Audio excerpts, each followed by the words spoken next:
keep this relatively short and sweet, but I felt called to start making some videos as I'm spending a lot of time solo traveling at the moment, and I feel like it's a really great format to reflect and process things. And I'm having a really beautiful time here, walking a lot through the local neighborhoods. I'm staying with a friend in Brooklyn, which is super beautiful. A lot less overwhelming than I think Manhattan would be, or staying in Manhattan would be. I am obviously missing my partner, but I find it's really important to make sure that I stay independent and do things for myself, which I have been doing. I've been tattooing here, which has been really exciting. I've met some cool people, and all in all, I'm just enjoying my own company. New York's a really special place in the sense that so much is happening that just by walking and observing and being observed, I feel really at peace. Yeah, it just makes you feel like that's like all you really need to do, is just to be there to experience life. Yeah, putting aside the to-do lists and whatnot to just walk around and look at things, which perhaps sounds silly, but I've found really enjoyable, especially because I haven't really been in the practice of walking a lot very much, particularly back home where the public transport was quite good and I drove quite a bit. So yeah, just feeling like a 45-minute to hour-long walk to get somewhere is enjoyable and fun and something that I want to do. It's been really nice getting sort of home at the end of the day and realising that I've probably walked upwards of 3 hours, accidentally or incidentally, as they say. Yeah, I'm a bit out of practice, so this might be a little bit strangely paced, but I hope with practice I will get better at this. And I'm excited to see how this space evolves. So yeah, if you're curious, feel free to come along. Thanks.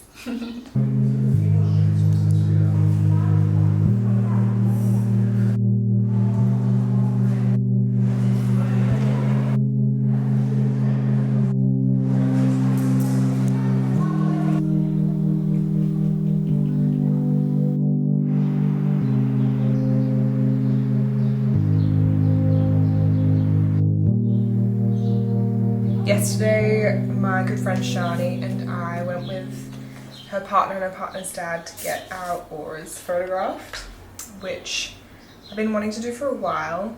And while I don't necessarily believe in the technology 100%, although it does apparently function by registering the electromagnetic fields in your palms. You basically sit in a room and you put your 2 hands on these 2 metal plates, and it takes a photograph with various colours that represent different energies that have been stored within your body for the last month. So I journaled prior to going in what I thought might come up. And I said if I could paint my own aura, I think it would probably have red and maybe some blue in it. I feel strong and independent, but also soft on the edges, prone to some melancholic undercurrents. And after each of us had taken our photographs, so the 4 of us, I could see them developing on the table, and there were 3 that was sort of like light blue, and then there was 1 that was really dark red. By the way, there can be a full spectrum of colours, purple and orange and whatnot. But anyway, I knew the red one was mine as soon as I saw it. And it's quite dark, so I don't know if you'll be able to see. Will it focus? Yeah, so as you can see, there's kind of like 1 really strong red band, and then like a sort of slightly warmer, lighter haze above that, and there's a really soft amount of indigo at the very top. And she sort of explained it as quite a strong aura and very connected to the root chakra, which is kind of like your lowest one, your sort of foundational chakra, which I to be honest, don't know a whole lot about, but from what she explained and from what I have done a little bit of research on, she said that it is influenced by physical strength, or like your physicality. She was asking me if I was doing anything like physically robust, and I said I've been tattooing, and she recommended to take care of myself by doing yoga regularly, unprompted, which I said to her that I actually do quite regularly. And then she said that there's some things that I need to let go of, other people's problems or energies that are residing in my sort of root chakra, and yeah, that kind of makes sense in the sense that from what I've read, the root chakra is also like the one that is influenced by sexual energies, and I definitely feel like there's things that I can let go of from a slightly troubled sexual history, I'll put it that way. So yeah, I'm looking into like ways in which, I mean, I've done some somatic sex therapy and a few other things, but I'm thinking of some other rituals and modes of healing in which I can let go of anything that is not necessary in being carried forth. So this morning I did a yoga class, I then made breakfast, and then read in the park. So I'm rereading Patti Smith's Just Kids because it's the most fitting while being in Brooklyn. And that kind of big dreaming energy and like devotion and like dedication to having a life surrounding art and creating art is always really inspiring to me, and a good reminder that in this world it's still possible, even if it looks different to how it did in the 80s and 90s and other beautiful artistic eras. I, for some reason, always find it more comfortable sitting on the ground, so perhaps that's something to do with that activated root chakra. But I'm finding, enjoying lying down and just being close to the earth where possible. Obviously I'm indoors at the moment, but yeah, I spent most of this afternoon laying on the ground in the park, which was really lovely. And where I'm at. Oh, come here. Wanna come say hi? Hello. I guess what I've been pondering recently is how can I create spaciousness in my mind, body and life. And I guess it's part of that decluttering of the brain and like aligning on my purpose and making sure that my weekly routine reflects that as well. Or daily routine reflects that as well. So how do I ensure that I'm creating space in my mornings for stillness and for... I haven't really started meditating, but I've been thinking about what I'm grateful for each morning, and I think I'd love to be able to shift that into more extended meditation, but I find meditation quite daunting, so for now yoga represents that as a moving meditation, which I've been, for the most part, being able to do quite regularly, and I definitely feel the difference in when I am doing it regularly versus not. I'm not sure if it's interesting to people in this space, but perhaps I'll record my call flow because I know a few people have asked me about it.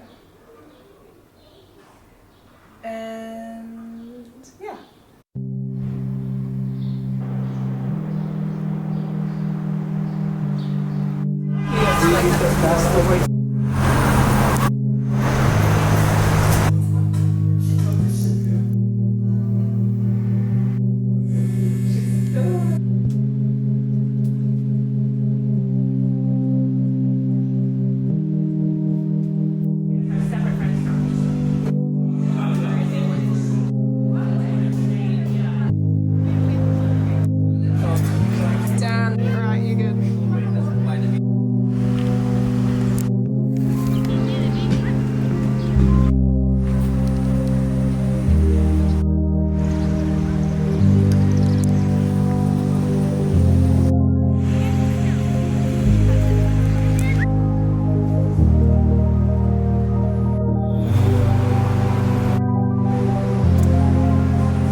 sure? Yeah.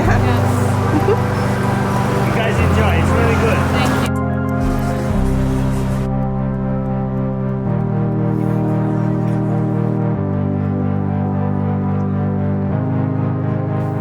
Hi everyone, I'm in Toronto and I arrived late last night. Had a bit of a headache of a day really in getting here. Well, I was meant to be in Vancouver already and reunited with my partner, but alas, there were multiple delays and cancellations. But luckily the angels at this hotel gave me a room even though they were pretty much booked out, well they were officially booked out.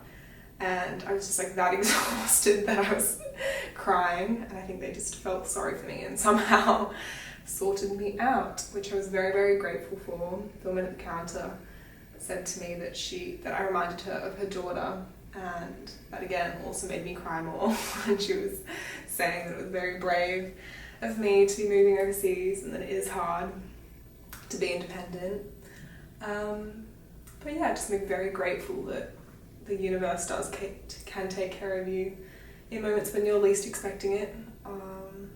Very much hoping for it, but also feeling so exhausted. And yeah, I guess that's also a part of travel, is that so many elements are often out of your control. It's tricky in stressful airport settings and things where the financial side of it starts to get stressful. Money anxiety can make me very, very anxious, which is, fair enough. In a capitalist world, money can be security and safety. So yeah, feeling like all these rebooked and lost accom and things like that were sort of financially adding up. It was just nice. It was nice to have, a motherly figure give me tissues and some words of kindness.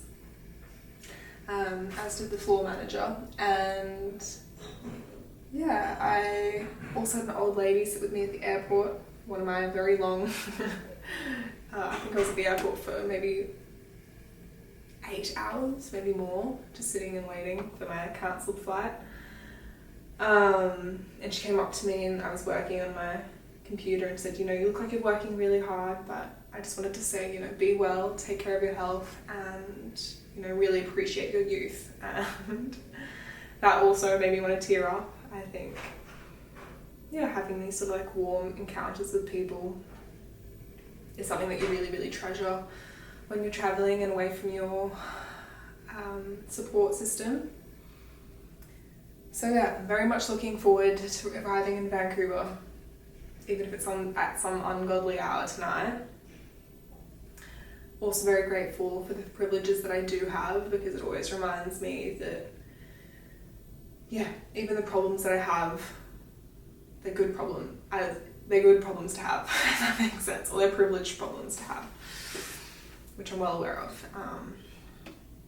But yeah, so like that woman said, health and appreciating my youth, which I'm trying to do, and in taking all these, changes and risks on, choosing to step away from like the stability of regular income and believe in the financial and creative abundance that awaits, hopefully. But yes, sending love and appreciation, and I hope that wherever you are, money isn't consuming all your thoughts, but if it is, I can empathize, and I send my love to you. I would love a day in which, everyone could explore and also have a roof over their head and guaranteed food, and not necessarily anything super fancy beyond that, but be able to see beautiful places and sit in rivers and go on long walks, climb mountains.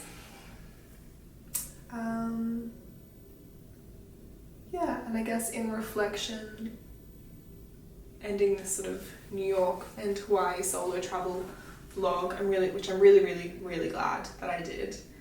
I feel like the moments in between where I am very much by myself, or mainly sort of self-regulating. I find that's the interesting one, is like I'll be in a stressful circumstance, and not even necessarily a stressful circumstance, I might just be in a bad headspace or wake up on the wrong side of the bed, and it's a chance to really investigate the tools that I have in regulating my nervous system and trying to be kind to myself even when I maybe immediately don't feel like it. And then also, opening yourself up to asking for support and help when you need it, and being grateful when it does come, which it really has for the most part on this journey, apart from airport bureaucracy and some things that are outside of your control. And with that being said, thank you if you've gotten this far. This is definitely a bit of an experiment, and I'm sure there'll be quite a learning curve in sort of working with videos or extended videos. Definitely more versed in photography, so I'm excited to see where this space takes me and this practice takes me. And I love you. Thank you.